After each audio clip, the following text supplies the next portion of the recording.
हाँ जाओ जाओ।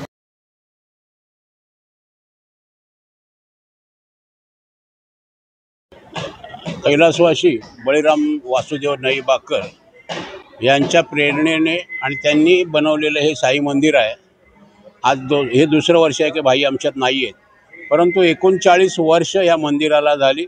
हे आम्ही सगळे विश्वस्त आहोत आणि भाईंच्या शिकवणीमुळे आमची कोणीही इथे कोणी पगारी नोकर नाही आहे, कोणी पगारी घेत नाही, आम्ही आमच्या पैशाने सर्व करतो।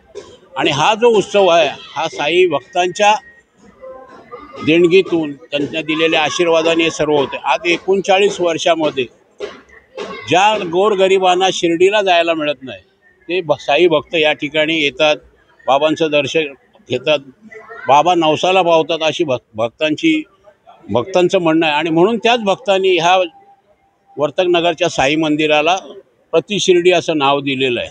ह्यावर्षी 20 टन आपण पाहिलं आहे लाडू झालेले आहेत आणि राठोड म्हणून आमचे कॉन्ट्रॅक्टर आहेत, तो बिचारा मनापासून या ठिकाणी कामं करतो। साईनाथ सेवा समितीचा उपक्रम आहेत, असे आमची स्वतःची ॲम्ब्युलन्स आहे, आमची स्वतःची बालवाडी आहे।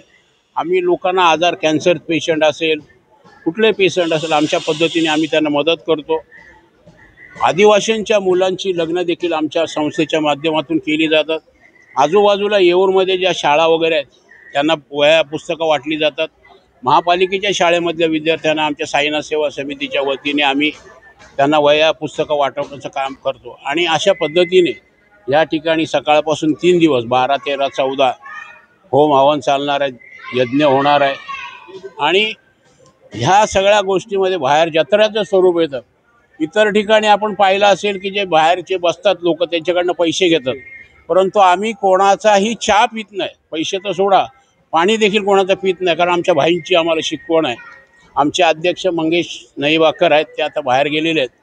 अशा पद्धतीने आमचे विश्वस्त, आम्ही 9 विश्वस्त आहोत आणि चांगल्या प्रकारे ह्या ठिकाणी काम चालते। आजूबाजूच्या परिसराचे जे साई भक्त आहेत त्यांचं देखील आम्हाला सर्व सहकार्य, बिल्डिंगमधले लोक आहेत, आमचे सेवेकरी आहेत, आमचे ब्राह्मण आहेत, सगळ्या पद्धती आणि जनतेचा आम्हाला प्रचंड प्रतिसाद मिळतो।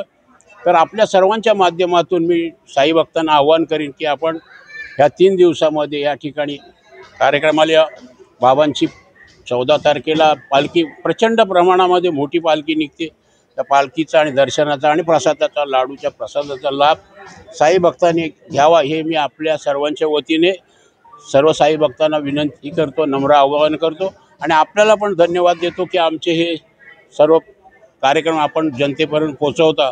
धन्यवाद।